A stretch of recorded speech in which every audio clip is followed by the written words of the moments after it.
Koko daholo zanakasika rehetrarehetra andao tsika hianatra i-booster ity voalohany indrindra ity clip-ny oboa izy ity asiako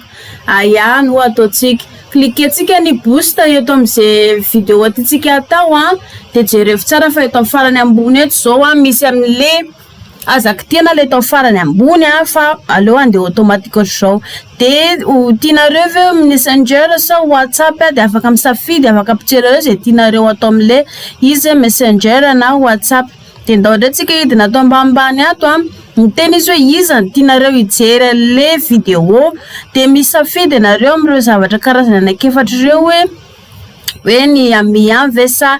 ny olona ivelany sa iza ny toerana tianareo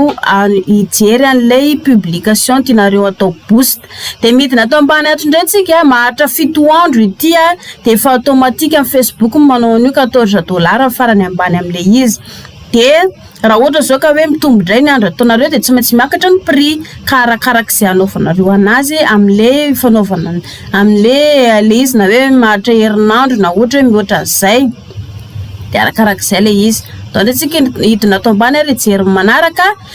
eto zareo rehefa ohatra tsika hoe ka anao an'le boost an'le ny vidéo na sary tiantsika atao dia tsy maintsy manana vola any amin'ny banky ianao raha tsy manana vola any amin'ny banky dia tsy mety mihitsy le izy dia ahoana no tokony atao hoe dia amin'ny alalan'ny volantsika ao amin'ny banky mangataka ny ao amin'ny tompon'ny banky tsika hoe mila carte visa dia amin'ny alalan'le carte visa andoavantsika vola dia izay vao mety le boost tokony atao dia midina eto ambanitsika ampitsirintsika ny ady paiement na payment method zay arakarak'izay application anantsika ao anaty anao dia misy karazany roa eo ambony iray ny carte visa na ny iray PayPal dia zay ananatsika nandoavantsika vola dia ampitsirintsika ny eto amin'ny eo ambany eto zay dia next eto amin'izay tsika ary mameno ny anarana farany ambony dia numéro an'le carte visa dia roviana faharetany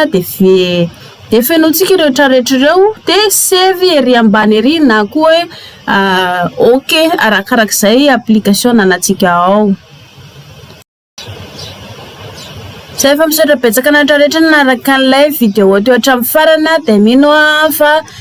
zay mieritrrehetrarehetra nao boost dia mazava tsara aminareo raha toa ka misy fantaniana apetrao eto amin'ny commentaire ihany le izy dia ho hitako miandalana eo ihany ny fanaovana le izy zay misaotra betsaka anareo